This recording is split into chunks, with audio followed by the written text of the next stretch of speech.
akan kemiskinan dari bumi Indonesia. Dan karena itu tekad saya ingin memimpin, saya ingin meminta mandat dari saudara-saudara, saya ingin minta mandat dari rakyat Indonesia. Beri kesempatan kepada saya dan tim saya, beri kesempatan kepada saya dan tim saya, kita hilangkan kemiskinan dari bumi Indonesia. Nggak mudah mimpin negara nih Pak.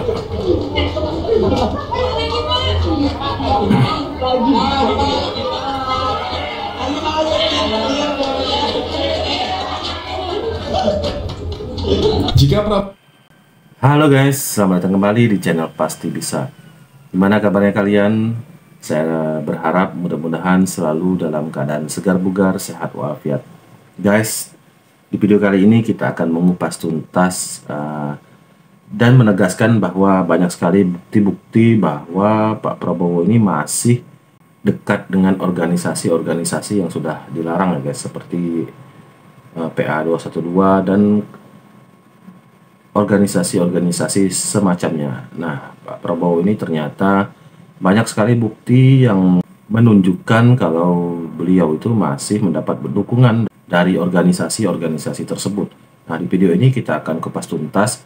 Tentunya juga ada video-video selingan seperti biasa yang tentunya bisa menghibur dan sekaligus bermanfaat buat kalian semua. Seperti biasa, saya minta terus dukungan kalian untuk selalu mendukung channel ini ya guys, dengan cara klik subscribe sekarang juga, karena subscribe itu gratis. Dan semoga yang sudah subscribe diberikan rezeki yang melimpah. Amin, amin.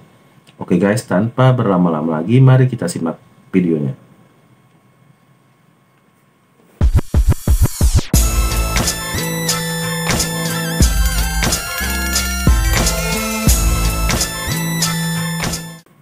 Prabowo jadi presiden, kelompok radikal dipastikan akan bangkit. Prabowo dekat sekali dengan Rizik Syihab.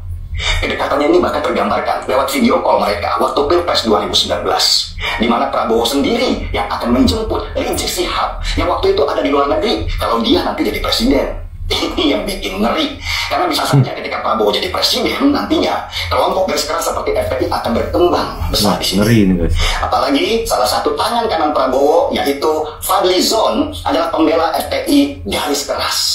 Fadlizon bahkan pernah jadi saksi meringankan buat Bahar Smith waktu Bahar menjadi tersangka akibat berita bohong. Nanti rakyat akan kita bagi kartu-kartu. Nah ini Bu, dulu menghina kita butuh pekerjaan, kebijakan bukan Pak kartu. Jokowi. Kartu Indonesia Sehat, kartu Indonesia Pintar, kartu sembako, kartu prakerja, program keluarga harapan dan yang lain-lain. Kita harus amankan, kita teruskan.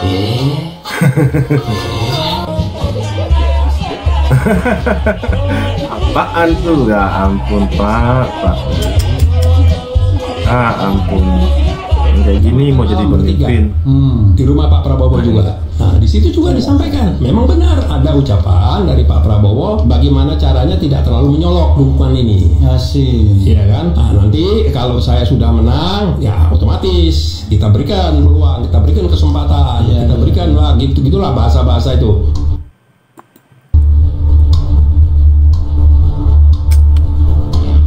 Wow. Nah guys, kalian sudah lihat sendiri kan tadi kan, berarti jelas ya, bukan sekedar gosip, bukan sekedar isu belaka. Jelas Pak Prabowo itu masih mendapat dukungan dari alumni 212. Tentu semua itu tidak bisa kita biarkan ya guys, karena seandainya Prabowo ini bisa terpilih karena kita diam saja, itu sama artinya kita sudah menyanyiakan kerja keras Pak Jokowi selama ini, yang sudah menutup dan melarang semua organisasi-organisasi tersebut. Jadi tentunya kita semua tidak mau ya guys, kerja keras Pak Jokowi selama ini menjadi sia-sia. Jadi sekali lagi jangan tertipu dengan janji manisnya Prabowo, karena di balik ataupun di belakang beliau itu masih ada organisasi yang diam-diam masih mendukung. Sedangkan kita tahu sendiri kelompok-kelompok tersebut yang selama ini membuat gaduh negara ini dengan banyak membuat kekacauan dan mengintimidasi kaum minoritas ataupun orang-orang yang tidak sesuai dengan ataupun tidak setuju dengan mereka. Oke guys, kita simak lagi videonya. Habis makan malam, Pak Prabowo dihadirkan, langsung masuk bahas. Tiba-tiba Pak Prabowo masuk ya, tiba-tiba dia langsung tadi itu Apa? marah. Ya, Anda maunya dia marah seperti apa? Apa yang Dia dilakukan buka oleh Pak dengan Prabowo? kalimat begini, Pak Prabowo. Bapak-bapak, saya sebetulnya malas datang kemari karena saya tahu di ruangan ini tidak steril. Dan saya nggak tahu siapa yang itu tidak disteril. Lalu Tetapi marahnya gimana? tiba-tiba dia mengatakan, saya selama ini selalu dipersoalkan keislaman saya. Saya tidak suka demikian. Tiba-tiba dia mengatakan, "Bung, Wow. saya dipersoalkan tidak bisa imam sholat. Bung, saya memang bukan lulusan pondok pesantren, bukan lulusan madrasah seperti saudara-saudara sekalian. Bung, dan tidak pernah terhadap agama Islam." Wah, Itu posisinya meninju. Meninju, bukan menggebrak. Bukan guys. menggebrak ya. Posisinya jadi mengepalkan. Iya, mengepalkan dari atas ke bawah. Namanya keluarga, kita yakinkan keluarga kita semua mendukung Pak Prabowo. Betul? Mama, kalau ada mantunya yang nggak dukung Pak Prabowo, pecat. Ya enggak? Kalau ada mantunya yang nggak dukung Pak Prabowo, kalau ada suaminya yang nggak dukung Pak Prabowo, berani nggak?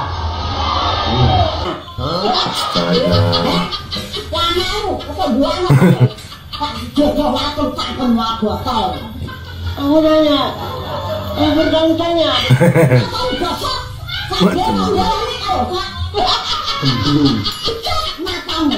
Prabowo halalkan budaya politik uang di masyarakat. Prabowo menormalisasi proses pemberian uang menuju pemilihan. Ia menyebut kalau sogokan uang dari para politikus adalah uang rakyat juga. Parahnya, Prabowo menyampaikan hal tersebut saat kunjungannya ke pesantren di wilayah Sleman, Yogyakarta. Kalau ada yang bagi-bagi uang, terima saja. Wow. Itu uang dari rakyat kok. Terima saja. Itu uangnya rakyat. Itu uangnya rakyat. Kita ngomong Wow guys, gimana menurut kalian guys? Ini keluar dari mulutnya sendiri. Jadi bukan isu, bukan hoax ya guys. Pak Prabowo ini ngomong kalau ada politikus yang menyebarkan ataupun memberikan uang itu diterima saja karena itu uang dari rakyat. Wah, ini gawat ini. Itu sama saja mengajarkan ataupun mendidik masyarakat itu bermental korupsi ya guys. Dan itu sangat tidak bagus untuk menjadi contoh. Jadi bisa-bisa masyarakat kita mentalnya seperti itu semua. Nah, kalau sudah bermental uang seperti itu ya bisa kacau negara. Di video sebelumnya juga tadi kita lihat kesaksian salah satu ataupun narasumber itu mengatakan kalau Pak Prabowo ini masih saja temperamennya itu keras, suka memukul-mukul meja dan suka memarahin orang di depan orang banyak lah. Jadi sikap otoriternya itu masih ada ya guys. Walaupun selama ini yang kita tahu, baru-baru ini yang kita tahu, beliau itu suka bersikap lembut, tapi ternyata itu hanya acting untuk menarik simpati masyarakat. Tapi aslinya ya memang masih seperti itu, masih suka marah-marah. Oke guys, coba kita lanjut lagi video selanjutnya. ritual agama, dianggap salah. Kita bicara soal hak asasi manusia, mereka panik.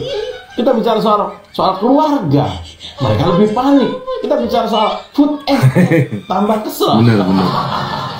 Ada 4-5 hal yang membuat mereka ngamuk nggak kira-kira? Terutama Abu Janda. kalau mau seru, coba bahas Prabowo, tapi temanya adalah soal kesehatan, usia, rekam medis. Itu bakal bikin Prabowo ngamuk lagi. Kalau belum puas juga, ajak mereka bicara bagaimana Prabowo menjelek-jelekan Pak Jokowi sejak pemilu itu, 2014 kita sampai nggak pemilu bisa lupakan. 2019. Jejak digitalnya Benar. melimpah. Jejak digitalnya banyak banget, melimpah. Coba aja bahas. Pasti Prabowo dan timnya ada yang lain lagi. Iya. Jadi jangan juga alergi, bos. Kalau ada rakyat awam yang mencoba diskursus soal latar belakang capres yang ada, jangan alergi. Sama seperti ketika orang mencari jejak digital Pak Ganjar atau Anies. Demokrasi memang mensyaratkan kita teliti, sekali lagi teliti latar belakang semua calon pemimpin. Ini Pak Jokowi juga bilang gitu loh, nggak boleh menghalangi atau bahkan mengaburkan sejarah. Apa nih? Ini parah nih. Astaga.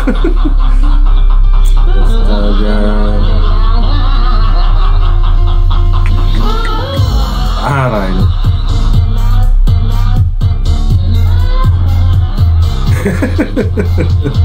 Aduh.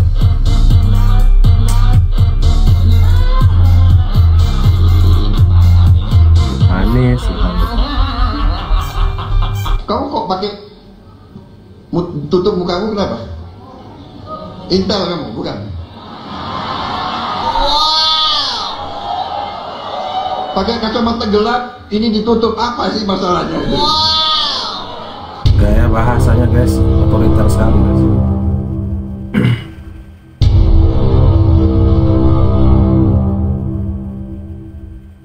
Hei, intel-intel yang ada, coba rekam baik-baik ya. Di Indonesia ini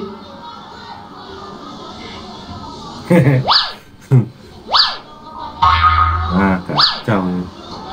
saudara-saudara, ini emak-emak terlalu banyak di dalam sini. Semua penjahat HAM setelah mengaku dimaafkan dengan syarat mereka tidak boleh ikut pemerintahan baru. Itu kalau di luar ya guys. Di Afrika Selatan. Di kita bukan hanya dimaafkan di masa lalu, malah nyapres, didukung pula. Terus kita ini nggak boleh nanya calon presiden itu istrinya siapa, anaknya siapa, nggak boleh. Ya harus boleh, presiden itu nggak boleh diketahui backgroundnya. Saya kira kamu jadi pemimpin saya kan, masa saya nggak boleh tahu duitmu dari mana? Ya kalau nggak mau dikasih tahu, jangan maju jadi presiden. Ini bukan negatif, kan? Bagian dari menguliti orang supaya kita tahu profilingnya orang itu siapa. Dosa Prabowo ini paling besar apa? Menurut saya soal asasi manusia kan, soal keterlibatan dalam penculikan aktivis. Dan ini bukan untuk menjelekkan Pak Prabowo atau membenci Pak Prabowo, tapi kan fakta sejarah bahwa Pak Prabowo akhirnya dipecat dari TNI kan gara-gara kasus itu. Kalau secara psikologis ada namanya Stockholm Syndrome itu kan, korban penculikan yang jatuh cinta kepada penculiknya. Ada penjelasan psikologinya tuh, itu ada juga. Tapi kan kalau kita melihat, kalau Budiman kan bukan penculikan Prabowo, Bang. Dia kan kuda tuli kan, 27 Juli yang penyerbuan kantor ya dia bukan aktivis yang diculik, tapi yang diserbu. Ya yang dituduh terlibat dalam kerusuhan 27 Juli, kemudian dia diadili, dituduh itu PRD yang melakukan kerusuhan, kemudian divonis 13 tahun ya, kemudian dia keluar. Katakanlah yang sekarang ada, kan itu yang memang masih hidup, masih ada yang diculik kemudian nggak kembali. Oke guys, itulah tadi beberapa video kompilasi tentang rekam jejaknya Pak Prabowo yang ternyata beliau ini masih menggunakan jasa PA 212 dan organisasi-organisasi terlarang lainnya. Gimana menurut kalian guys? Apakah masih layak untuk diberi dukungan? Tadi kita sudah lihat sendiri guys, salah satu anggota PA 212 dia itu mengatakan kalau untuk sementara ini, selama dalam masa kampanye ini, mereka itu disuruh Pak Prabowo itu untuk diam dulu di belakang, tidak terlalu mencolok. Nanti baru ketika Pak Prabowo sudah berhasil menjadi presiden, menurut mereka ya guys, barulah kelompok-kelompok ini akan dihidupkan kembali. Wah, itu sangat bahaya sekali guys kalau benar-benar terjadi. Amit-amit guys. Karena seperti yang kita tahu semua, tingkah laku ataupun rekam jejak kelompok-kelompok tersebut sangat membahayakan ataupun sangat membuat rusuh di negara kita ini.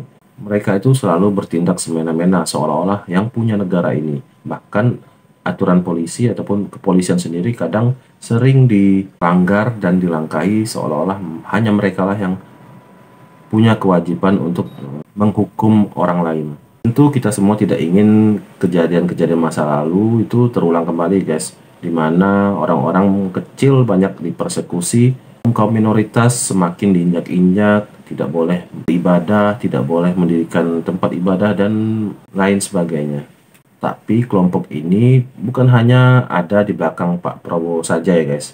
Di belakang Yohanis juga masih banyak sekali pendukung-pendukung Yohanis ini terafiliasi ataupun menjadi bagian dari kelompok-kelompok yang terlarang tersebut.